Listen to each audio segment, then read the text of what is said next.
आप जाइए, मैं ले आऊंगी।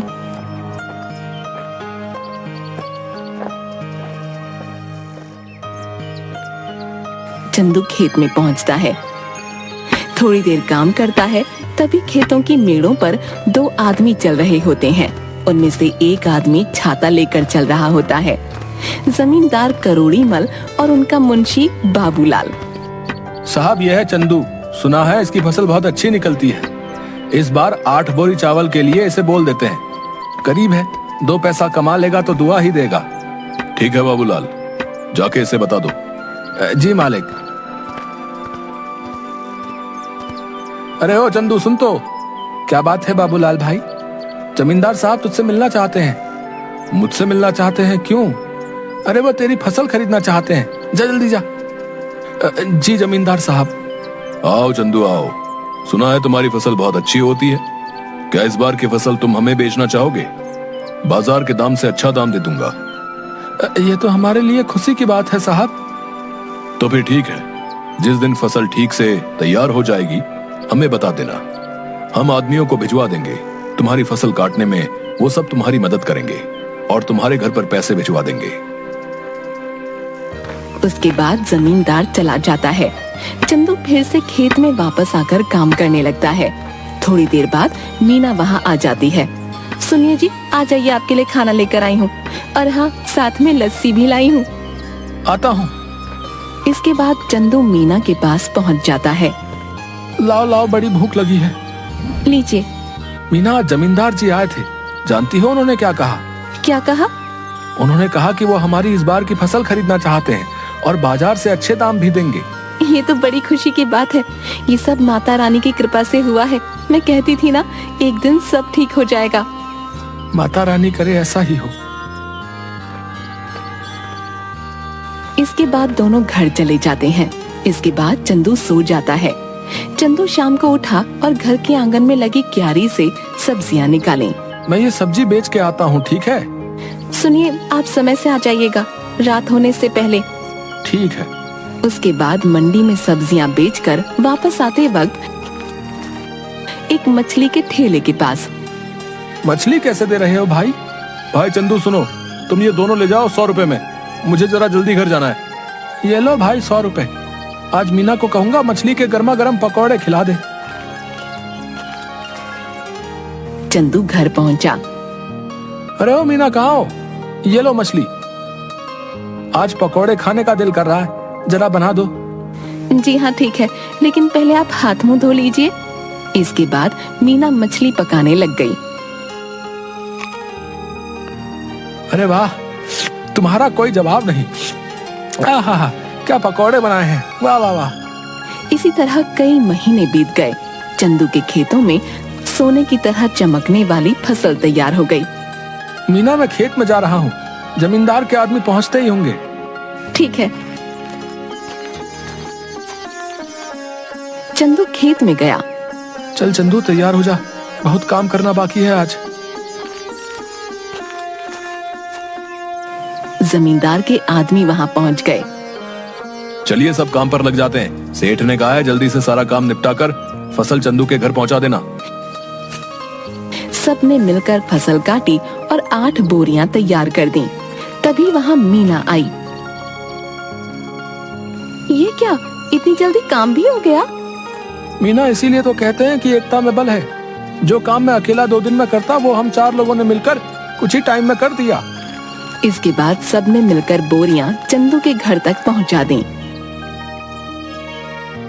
हम सब कल आके ये बोरियां सेठ के घर ले जाएंगे। चलिए हम चलते हैं। चलो, आज का काम भी खत्म हुआ, बस अब कल का इंतजार है। उसने सारी बोरियां घर में रख दी।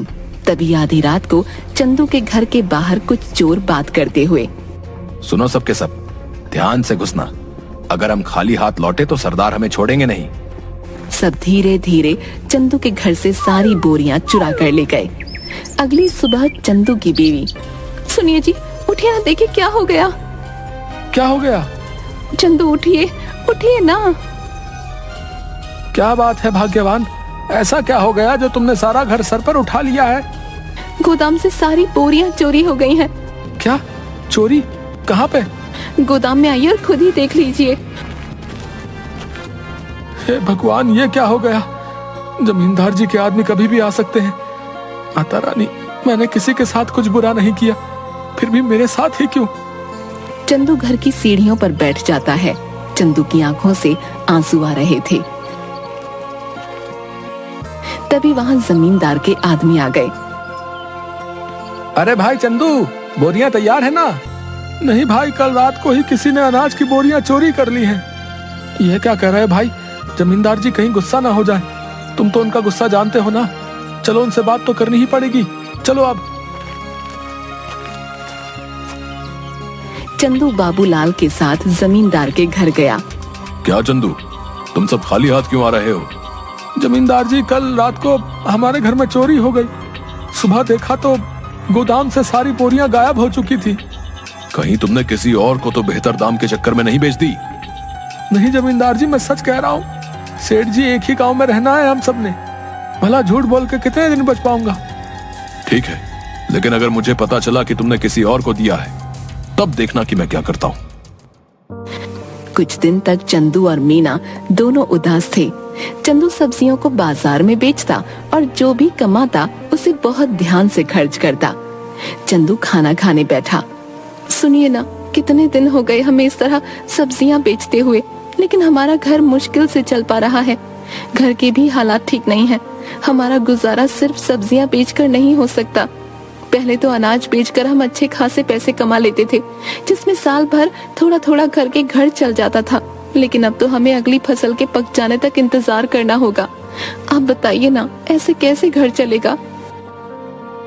मैं जानता हूँ, लेकिन मैं क्या करूँ, समझ नहीं आ रहा। अचानक चंदू थाली में रखा अचार रोटी के साथ खाने लगता है। अरे भाग्यवान अचार! क्या अचार? क्या मतलब है? मैं आपको अचार की तरह दिखती हूँ? आप मेरे बारे में ये सब सोचते हैं? नहीं भाग्यवान, मैं तो कह रहा था कि हमारी समस्या का समाधान है ये अचार। कैसे? मेरी बात सुनो ध्यान से। तुम अचार बनाना और मैं अचार लोगों के घर जाके बेचूंगा। पहले हम लोगों को अचार का स्वाद चखाएंगे, उन्हें पसंद आया तो वो खरीद लेंगे। अगर पसंद नहीं आया तो? अरे कैसे नहीं आएगा? मेरी मीना ने जो बनाया है, अंग्रेजी में क्या कहते हैं, फंटास्टिक अचार बनाती हो तुम। है आपने अंग्रेजी कब सीखी? तुम मुझे कम मत समझो। What are you doing? I am very well. देखा? आप तो बड़ी अच्छी अंग्रेजी बोल लेते हैं। दोनों हंसने लगते हैं। इसके बाद मीना अचार बनाने लगी और मीना ने अचार डिब्बों में पैक कर दिया और चंदू चल पड़ा साइकिल लेके। चंदू एक घर पर जाकर रुका। घर पे कोई है भाई? अरे चंदू भैया, आप यहाँ कैसे? ये क्या ले आए? अचार बेचने का काम शुरू किया है, इसीलिए घर घर जाके बेच रहा हूँ। अचार खरीदना चाहेंगी? जरूर, जरा चखाना तो भैया। औरत ने अचार चखा तो उसे बड़ा पसंद आया। भैया ऐसा करो, 1 किलो दे दो। कितना हुआ? 150 रुपए में। ठीक है भैया, अभी पैसे लेकर आती हूँ। चलता हूँ बहन। ऐसे करते करते चंदू दूसरे घर गया। रमेश भैया घर पे हो? अरे चंदू, तू कैसा है भाई? और कैसा चल रहा है सब? उस चोरी के बारे में सुनकर बहुत बुरा लगा यार जान के। जाने दो भाई, क्या कर सकते हैं। अच्छा ये बताओ, अचार खरीदते हो बाहर से? हाँ, क्यों? मैंने अचार बनाना शुरू किया है। क्या बात है, जरा चखाओ तो। चंदू ने उसे थोड़ा सा चखने को दिया। अरे वाह, किसने बनाया? मीना ने।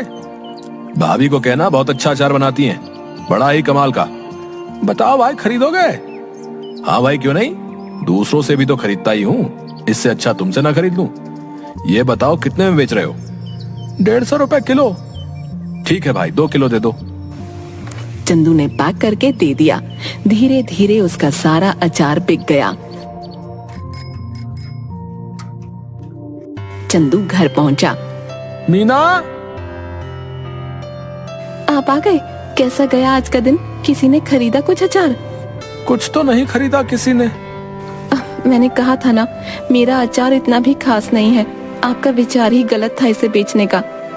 पूरी बात तो सुन लो। लोगों ने कुछ नहीं, सब कुछ खरीद लिया। देखो जाकर टोकरी में। मीना टोकरी के पास गई। उसने देखा कि टोकरी तो खाली है, यानी कि सारा का सारा अचार बिक गया। मीना बहुत खुश हुई। अब बस तुम ऐसे ही बनाते रहो और मैं घर घर जाकर बेचता रहूंगा। मैं कहती हूँ ना, आप ऐसा करिए, पास के गांव में भी बेचना शुरू करिए। क्या पता वहाँ के लोगों को थोड़ा बहुत पसंद आ जाए। अब हम जितनी जगह जाकर बेचेंगे उतना ही तो हमारा फायदा होगा ना। कल से आप थोड़ा और अधिक अचार लेकर जाना और दूर दूर के गांव तक भी जाना। ठीक कहा तुमने, मैं ऐसा ही करूंगा। कल से तुम ज्यादा से ज्यादा अचार बनाना शुरू करना। आप 1 हफ्ते रुक जाइए। 1 हफ्ते में बहुत सारा अचार बनाकर तैयार कर दूंगी।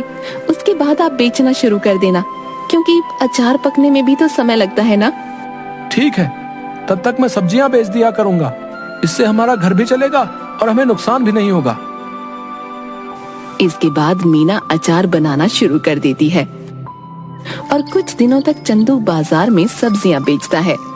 कुछ दिनों में अचार तैयार हो जाता है और चंदू भी बेचना शुरू कर देता है। इस बार चंदू दूर के गांव में जाता है और अचार बेचना शुरू कर देता है। अब धीरे धीरे करके मीना का बनाया हुआ अचार सभी जगह लोकप्रिय हो जाता है। इसके बाद चंदू एक दुकान भी खोल लेता है। अब जो भी ग्राहक आता उसकी दुकान पर ही जाता। एक दिन वहाँ से गुजरते हुए जमींदार जी की नजर चंदू की दुकान पर पड़ी। क्या बात है चंदू, तुम्हारी तो दुकान चल पड़ी। जरा अचार तो चखाना। सुना है तुम्हारी दुकान का अचार सभी को बहुत पसंद आ रहा है। ये तो सबका प्यार है जमींदार साहब। ये लीजिए, आप इसे चख लीजिए।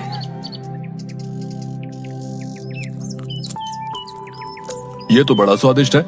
ऐसा करो, हमारे घर पर 60 किलो अचार पहुंचा देना। हमारे यहाँ बहुत बड़ा भंडारा है। 1 हफ्ते में हम तुम्हारे घर पर कुछ लोगों को भेज देंगे रात को, इसलिए तुम सारा सामान तैयार रखना। जी जमींदार साहब। रात को जमींदार के लोग चंदू के घर नहीं पहुँचे। रात भी काफी हो गई थी। ऐसा करिए, आप सो जाइए। अगर कोई आया तो हमें पता चल ही जाएगा, तब उठकर उनका सामान उन्हें दे देंगे। तुम ठीक कहती हो, सो जाना चाहिए। क्या पता वो आज ना आए। चलो सो जाते हैं।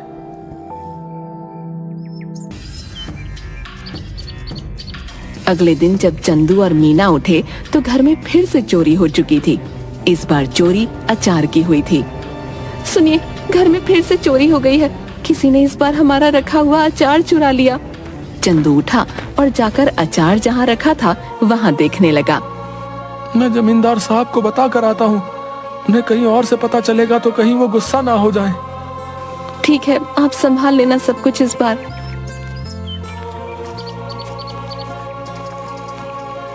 चंदू जमींदार साहब के घर गया। जमींदार साहब, इस बार फिर से आपके लिए जो हमने अचार तैयार किया था वो चोरी हो गया। ये हमेशा मेरे साथ ही क्यों हो रहा है? मैं तुमसे कुछ भी मंगाता हूँ और वो तुम्हारे घर में चोरी हो जाता है। मुझे लगता है तुम मुझे अपना सामान बेचना ही नहीं चाहते। ठीक है, मैं भी नहीं खरीदूंगा आज के बाद तुम्हारा कोई सामान। जाओ। ऐसी बात नहीं है जमींदार साहब, अब खुद ही सोचिए, मैं आपसे दुश्मनी क्यों मोल लूंगा। आप चिंता मत करिए, मैं आपके लिए दोबारा से 60 किलो का अचार तैयार करता हूँ। ठीक है, अगर इस बार कुछ हुआ तब देख लेना। चंदू अपने घर गया और सोचने लगा कि अब इस चोर को कैसे रोके। इस बार चंदू ने बहुत सारे मटकों को एक जगह पर रखा और चला गया। अचानक आधी रात को आवाज आई। सारे के सारे चोर दर्द से चिल्ला रहे थे। अब जैसे ही चंदू उस कमरे में गया जहाँ पर अचार रखा हुआ था, तो वहाँ देखा सारे के सारे चोर जमीन में लेटकर चिल्ला रहे थे और अपनी आंखें मल रहे थे।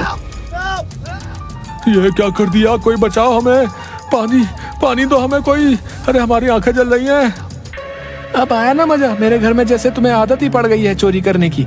क्या मजा आता है तुम्हें ये करके? है इतना दिमाग चोरी में लगाते हो, कुछ और कर लेते ना, अभी तो चैन से अपनी जिंदगी बिता रहे होते। पर नहीं, तुम्हें तो चोरी ही करनी है। लो करो अब चलो बताओ, क्यों कर रहे थे चोरी? ये सब हम अपनी मर्जी से नहीं कर रहे थे। हमें सब करने के लिए बाबूलाल ने कहा था। क्या बाबूलाल? भला उसे क्या जरूरत पड़ गई? ये तो मुझे नहीं पता। आप हमें माफ कर दीजिए। अब पुलिस को मत बुलाना बस। ठीक है, नहीं बुलाऊंगा, पर मेरी एक शर्त है। अगर गांव में तुमने दोबारा कभी चोरी की तो मैं बाबूलाल की मदद लेकर तुम्हें पुलिस के हवाले कर दूंगा। ऐसी नौबत नहीं आएगी चंदू भाई, हमें माफ कर दो। इसके बाद चोर चले गए। अगले दिन चंदू जमींदार साहब के घर गया। उसने जमींदार साहब को सारी बातें बता दी। जमींदार साहब, ये बाबूलाल ही है जिसने आज तक हमारे घर में चोरियां करवाई हैं। तुम कैसे कह सकते हो कि सारी चोरियां बाबूलाल ने ही कराई हैं? क्योंकि कल मैंने खाली मटके गोदाम में रखवाए थे और दरवाजे के ऊपर मिर्च की थाली रखवा दी थी। जैसे ही उन्होंने दरवाजा खोला, उनके ऊपर लाल मिर्च गिर गई और उन सबकी आंखों में जलन होने लगी और वो चिल्लाकर पानी मांगने लगे। बस मुझे पता चल गया। मैं उनके पास गया तो उन्होंने तोते की तरह सब उगल दिया। इस बाबूलाल को पकड़ लो और पुलिस को फोन करो। तभी सेठ के आदमी बाबूलाल को पकड़ कर लाते हैं। मुझे माफ कर दीजिए जमींदार साहब, कुछ कीजिए। भला मैं इतने सालों से आपके यहाँ काम पे हूँ, कुछ रहम करिए। मुझसे क्या माफी मांग रहे हो? गलत तो तुमने चंदू के साथ किया है, उससे माफी मांगो जाओ। मुझे माफ कर दो चंदू, मैं आज के बाद कभी ये सब नहीं करूंगा। लालच में मुझसे बहुत बड़ी गलती हो गई। गलती तो तुमसे हुई है, लेकिन तुम्हें छोड़ देना मेरे बस में नहीं। आज तुम्हें छोड़ दूंगा तो कल कोई और चोरी कर लेगा। उनके पास एक सबक जाना चाहिए कि जैसा करोगे वैसा भरोगे। इसलिए मुझसे किसी चीज की उम्मीद मत रखो।